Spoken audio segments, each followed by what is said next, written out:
All right, y'all, welcome back to the show. It's Anti-War Radio. I'm Scott Horton, and our next guest on the show is antiwar.com assistant editor John Glaser.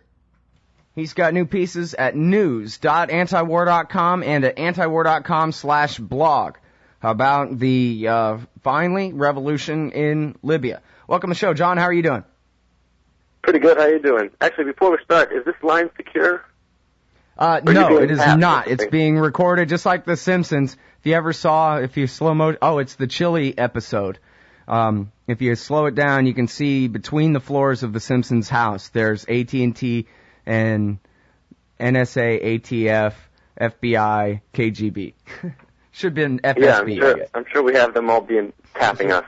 So, but we'll be careful with what we say. Well, you know, if disaster ever strikes, and somehow all of my archives get blitzed or something, I can always do a Freedom of Information Act and see if I can get the National Security Agency to back up my 2,000 interviews for me. You know, I'm sure they have copies of lots of them anyway. You bet. I hope so. A friend of mine was writing on Facebook that antiwar.com, we ought to be proud that the FBI is after us. It just shows we're doing a good job paying attention to the right things. Yeah, typically, if you're saying the right things, the government has you on the radar, but screw it, we'll keep saying it. Yeah. And here I thought I was just a paranoiac assuming all this surveillance, but there we go. Not that it'll stop me, that's why I'm doing it in the first place. Who wants to live in a police state? Not me. All right, well, and not the people of Libya. Many of them anyway. And so Gadhafi's finally fallen.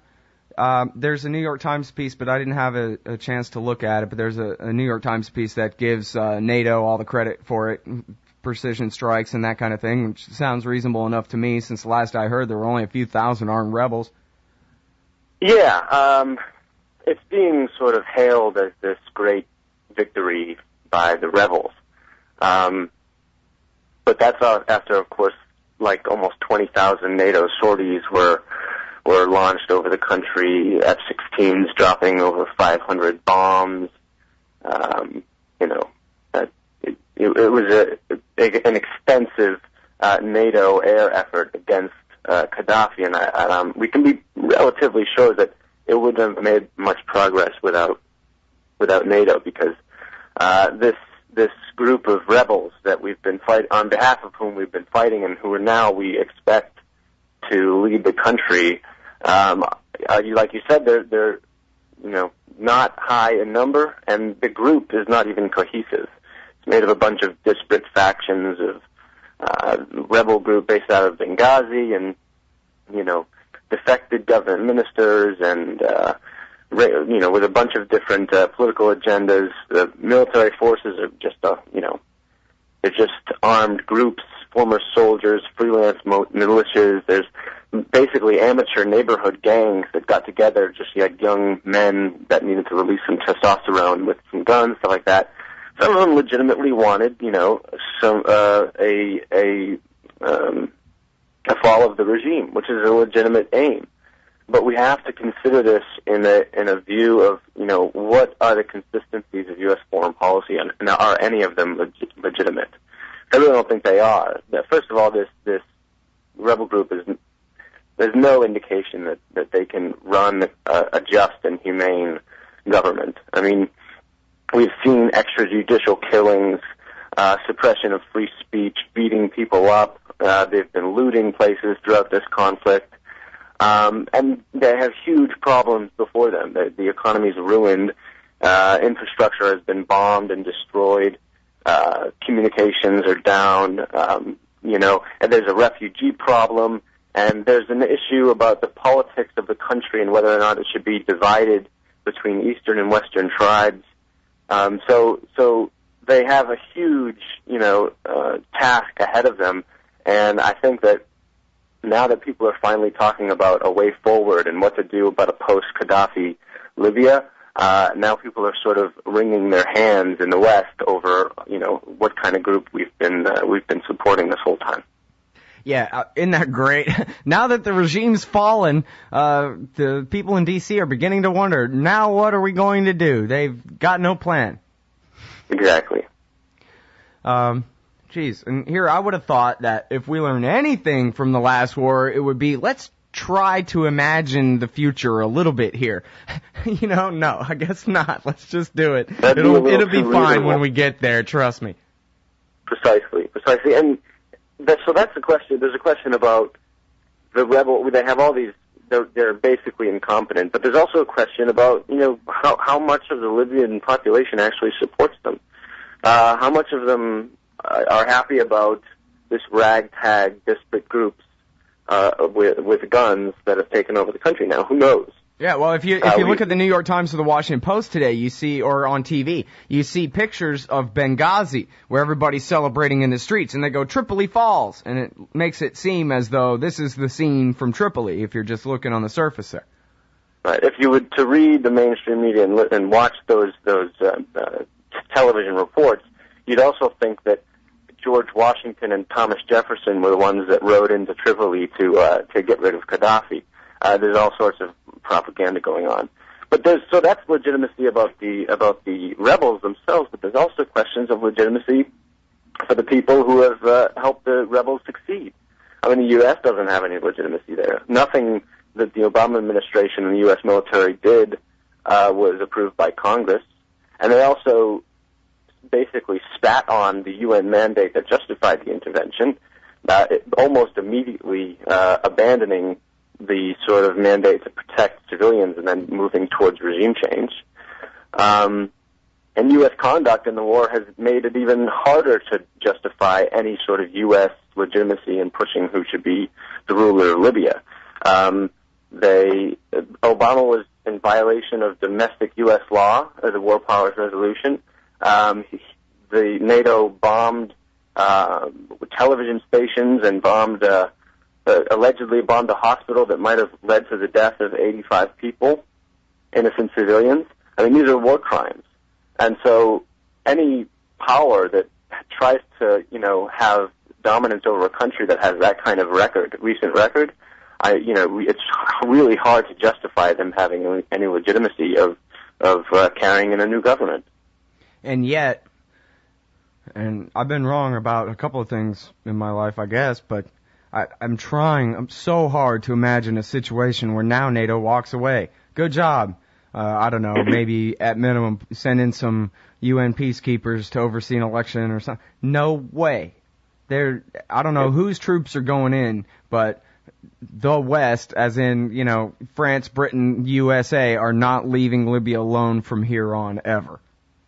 Absolutely not. There's no possibility for that to happen because they've branded their names on this conflict and this regime change, and so they're now responsible. And it's too much of a political liability to just pat the rebels on the back and wish them good luck in their new Gadhafi-free Libya. I mean, to be honest, and honest is a tough sort of principle to pull through in this in the American war machine, but it's actually been known for some time now that NATO troops would eventually be necessary. General Carter Ham, back right after NATO took the lead and U.S. sort of sat back a little bit, predicted in April that, ground troops will eventually be necessary. The Foreign Policy magazine article for Josh Rogan, I believe, interviewed U.S. Admiral Samuel Locklear, who anticipated that ground troops would be necessary if Gadhafi fell. I mean, this has sort of been the underlying elephant in the room. They don't say it out loud, and it's still not being said, and it's even admitted out in the open that the Libyans don't want to be ruled by a foreign power, but this is what's coming. Yeah, well, the UN resolution bans occupation troops, but liberation troops are just fine. And, of course, AFRICOM. This is AFRICOM's first big deal. There's no going back for them. Just think of the interests involved in expanding this thing now. Boy, the Humvee factories will be cranked back up. We'll be right back with John Glaser, y'all. All right, y'all, welcome back. It's Anti-War Radio. I'm Scott Horton. I'm talking with John Glaser, assistant editor at antiwar.com, and he's got pieces about the war in Libya and all the breaking news at antiwar.com/blog and at news.antiwar.com. And now, John, take a minute, would you please, and just catch us up on the facts of, last 24 or 36 hours or something like that, the seeming fall of Tripoli here? Sure. So it was yesterday and last night that the rebels started encircling Tripoli, and last night they got within 2 miles of the city center. Part of Tripoli was still sort of under Gadhafi's control, or so they said. And there's still sort of sporadic fighting going on. There's still Gadhafi loyalists who are sniping people from atop buildings in Tripoli. But for the most part, the Tripoli has been given to the rebels. Now, Gadhafi's presidential guard surrendered in Tripoli. His prime minister has reportedly fled the country. His 2 sons were arrested, according to the rebels. So, it's pretty clear at this point that the Gadhafi regime is close to being gone. It's always important in these situations not to speak too soon, but those are the views right now of what the situation is on the ground. Well, and then I guess it's very hard to tell from here, even with the best secondhand sourcing or whatever. But do you have a sense at all of how much support Gadhafi has? Like, for example, if they did put in an occupying force of one kind or another, would they be facing the same kind of battle for Baghdad kind of thing, getting sniped from the rooftops all the time? Or is everybody pretty much, happy to see him gone? He's a dictator, so there's obviously lots of people that don't want him there. But there's also a large group of people that are somehow connected to him. They're in the same tribe. In recent years, especially after normalization of relations in the Bush administration, he's been using oil revenues as patronage, basically, to help people out and be sort of cursory humanitarian measures and stuff like that, and basically just sort of giving people he liked good positions and so on and so forth. So there's certainly contingents that want him there, but I wouldn't expect most of Libyans to actually want him to stick around. Then again, if we're talking about the alternative, I'm not sure most Libyans want the rebels to take control either. And if there were a U.S. occupation or NATO occupation like you spoke about, I'm not sure that Gadhafi loyalists, the snipers from buildings, would be the main problem. I'm concerned that factions of the rebel group would start to fight in an insurgency, because it's so sort of mixed up with all these different agendas, and many of them are Islamists and would be very, very unhappy with any sort of U.S. Sort of occupation and control of their central government. So, it would be very messy from all sides if we actually went in. Yeah, that's a real good point. As soon as we win this thing, now we got to protect the Libyan people from the people we just won the war for. It was right. A bunch of veterans of the Iraq and Afghan wars where they fought on the other side against the U.S. Right. At least some. I don't know about a bunch or the proportion or something, but there are quite a few anyway, they say. Yeah, there was. Well, I guess it's not really altogether clear, is it, that even if they, hang Gadhafi this evening somehow, and his sons too, that this war is over at all. I mean, now that they're in Tripoli, they got to hold on to it. Sure, that's right. They got to stabilize things. There's been talk recently about sending extra sort of arms to the rebel groups. There's also been, for the past few months actually, parts of the rebel group that have been traveling to Gulf states that are our allies, like Qatar and Oman and the United Arab Emirates, who are being trained. I think that's probably more like the training that we do for Latin American countries. So it's basically, I would assume it's U.S.-led. But they're training, and so then they want them to go back into Tripoli especially, to basically, because you and I know that, look, a government is really just a gang that has a monopoly on force. And I think at this point, the primary U.S. strategy and NATO strategy is to get the Benghazi portion of the rebel group to have a monopoly on force and basically crush any dissent. There was a quote from, who was it? It was Joseph Lieberman, who said recently about, I have the quote here, "We must support the new Libyan authorities to ensure they are able to prevent acts of retribution, initiate credible process of national reconciliation, secure weapons depots," again, just arming another gang to make sure they have a monopoly on force. Mm-hmm. So that's sort of the main object at this point, as far as we can tell, to basically nation build from afar, and that's what's going on now. Right, yeah, that's regime change. It's not just regime removal. It's the empire is going to install by hook or crook the people we want in there next. That's right. And you can bet, you can guess that what kind of policies a new regime that is supported by the U.S. will have.